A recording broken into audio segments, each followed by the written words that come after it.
안녕하세요.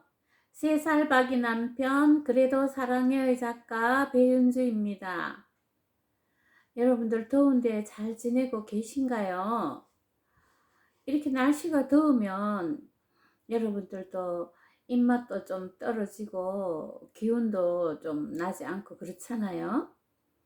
그래서 치매 환자들도 마찬가지예요.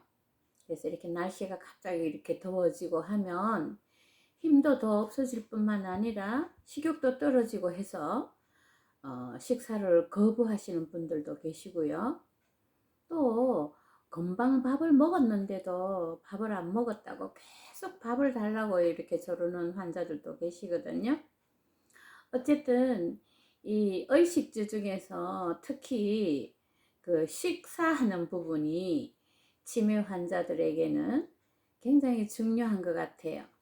왜냐하면 초기에는 자기가 먹을 식사를 이렇게 준비를 하실 수도 있고 하지만 어느 정도 병이 진행을 되다가 보면 그 자신이 먹을 음식을 스스로 이제 준비는 물론 할 수 없고요.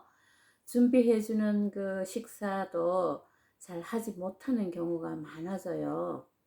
그래서 영양 관리가 그 치매 환자를 케어하는데 굉장히 중요한 부분을 차지하기 때문에 이번 시간에는 이런 치매 환자들의 식사 케어하기에 대해서 말씀을 드려볼까 합니다.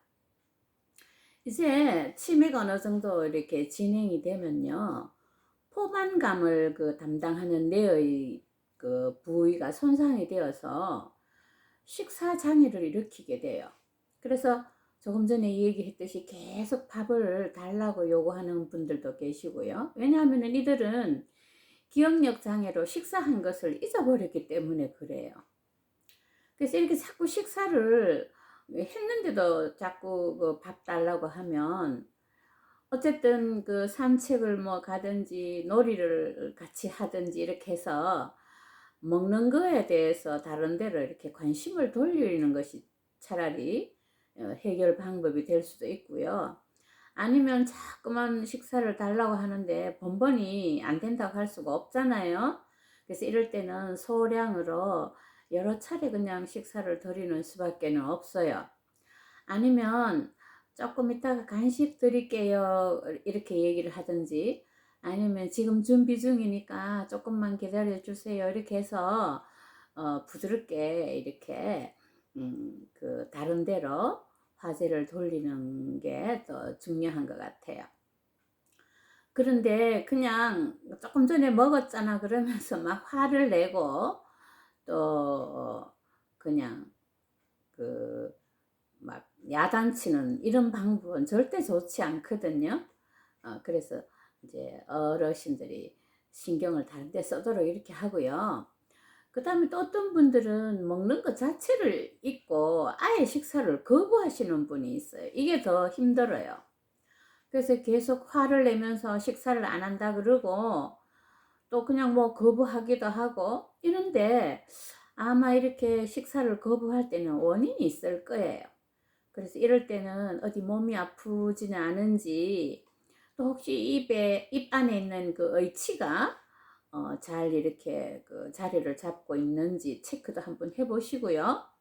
또 주변 환경이 너무 어수선하고 급격하게 이렇게 변해도 가끔씩 식사를 거부를 하기도 하거든요.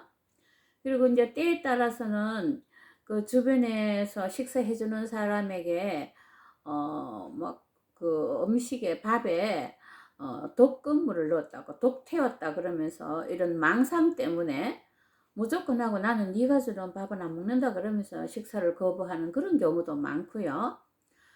그래서 이제 이럴 때는 정말 옆에서 케어를 하면 되게 힘들거든요. 그렇다고 같이 이렇게 막 언쟁을 벌일 수도 없고, 또 막 야단을 치면서 음식을 치워버리고 또 뭐 강제로 먹이고 이렇게 하면 절대 안 돼요. 특히 강제로 이렇게 먹이게 되면은요, 이 음식물들이 그 기도로 넘어가서 나중에 흡입성 폐렴을 일으킬 수도 있거든요. 그래서 이럴 때는 이래 반복해서 한번 권해보고요. 또 그 환자를 좋아하는 사람이 있을 거예요. 그래서 그런 사람에게 식사를 한번 권해보라고 부탁을 하기도 하고요.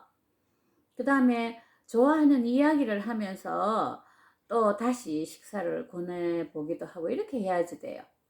그래서 안 먹는다고 해가지고 바로 치워버리면은 환자는 영양 문제를 일으키게 되거든요. 그래서 이런 문제가 심각하게 되면 의사 선생님의 진찰을 받아서 혹시 신체에 질환이 있어서 음식을 거부할 수도 있고요. 또 우울증 때문에 식욕이 감퇴해서 식사 거부를 할 수도 있거든요. 그래서 뭐 입 안에 혹시나 뭐 헌대가 생기지는 않았는지 이런 것을 좀 체크를 해보고 계속해서 이렇게 거부를 하고 하면 이제 제 같은 경우에는 남편이 식사 거부를 할 때 의사 선생님에게 부탁을 해서 이렇게 밥맛이 돌아오는 그런 그 약도 있더라고요. 그래서 이런 것들을 단기간에 처방을 받아서 식사를 할 수 있도록 이렇게 도와주는 것이 좋을 것 같아요. 그래서 계속 식사를 못 하다가 보면은 영양 결핍으로 인해서 또 여러 가지 다른 합병성이 올 수 있기 때문에 그래서 식사 케어하는 것이 굉장히 중요한 것 같아요. 그 다음에 또 어떤 분은 식사하는데 집중을 못 하고요. 밥 먹자고 해도 계속 돌아다니고 또 밥 먹는 걸로 가지고 이렇게 놀기도 하고요. 또 밥만 계속 먹는 분도 계시고요. 또는 한 가지 반찬, 계란을 이제 좋아하면은 계란만 계속해서 먹고 다른 음식은 손도 대지 않고 이런 경우도 있거든요. 이렇게 될 경우에도 영양 결핍이 될 수 있잖아요. 그래서 평소에 이 환자가 좋아하는 음식이 뭔지, 또 싫어하는 음식은 뭔지, 또 알레르기를 일으키는 음식은 뭔지 이런 걸 평소에 체크를 좀 해주시고요. 그 다양한 재료를 준비를 해서 영양이 균형적으로 섭취될 수 있도록 해줘야 되고요. 또 식기 같은 경우는 이렇게 떨어뜨려 가지고 깨지고 이런 거는 좀 환자한테도 굉장히 위험하거든요. 그래서 플라스틱이라든지 좀 가벼운 이런 식기를 쓰는 게 좋고요. 또 본인이 평소에 쓰시던 이런 식기를 쓰는 것이 제일 좋은 것 같아요. 그래서 이거는 당신이 먹던 그 그릇이다 이러고 이렇게 이제 또 가족들하고 같이 식사하는 것도 굉장히 좋아요. 우리 뭐 건강한 사람도 그렇잖아요. 저도 요즘 매일 혼자 밥을 먹는데 정말 밥맛이 별로 없잖아요. 그래서 될 수 있으면 가족들이 한 명이라도 더 모여 있을 때 함께 식사하는 것이 굉장히 좋을 것 같아요. 그 외에도 이제 병이 진행이 되면 음식을 씹고 삼키는 기능이 이렇게 서서히 쇠퇴해져요. 그리고 이렇게 넘기는 기능까지도 나중에 되면은 쇠퇴해져서 스스로 식사를 할 수 없게 되는 그런 단계가 돼요. 그럴 때는 이 환자가 어떤 잔존 기능이 남아있고 또 어떤 기능이 안 되는지를 파악을 해서 거기에 맞춰 가지고 식사를 옆에서 케어를 해 드려야 돼요. 그리고 당연히 이제 음식물을 많이 흘리고 하기 때문에 이렇게 목에 이렇게 그 앞치마 같은 거, 어린이들 왜 턱바지 같은 거 있잖아요. 그런 것들도 사가지고 식사를 할 때 꼭 이제 목에 이렇게 둘러가지고 음식물을 막 흘리고 한다고 야단치고 그러지 마시고요. 미리 이제 그분들은 당연히 음식을 흘리고 그래요. 그래서 그분들 옷도 안 버리게 하기 위해서도 그런 걸 준비를 하고요. 또 그 다음에 아예 이제 그 음식은 그 환자의 상태에 따라서 이제 뭐 이빨이 좀 좋으면은 일반식으로 준비를 해드리고요. 또 이빨이 좀 안 좋다 그러면 이렇게 반찬할 때든지 이렇게 다져가지고 하기도 하고요. 나중에 잘 씹지도 못하고 잘 넘기지도 못하고 할 때는 이제 반유동식으로라도 해서 환자들이 영양 보충을 할 수 있도록 해드려야 돼요. 근데 이제 유동식을 해놔 놓으면 물처럼 이렇게 마시다가 또 이렇게 그 기도 걸리기도 쉽고 해서 될 수 있으면 그래도 반유동식 정도로 준비를 해서 식사를 하도록 해드려야 되고요.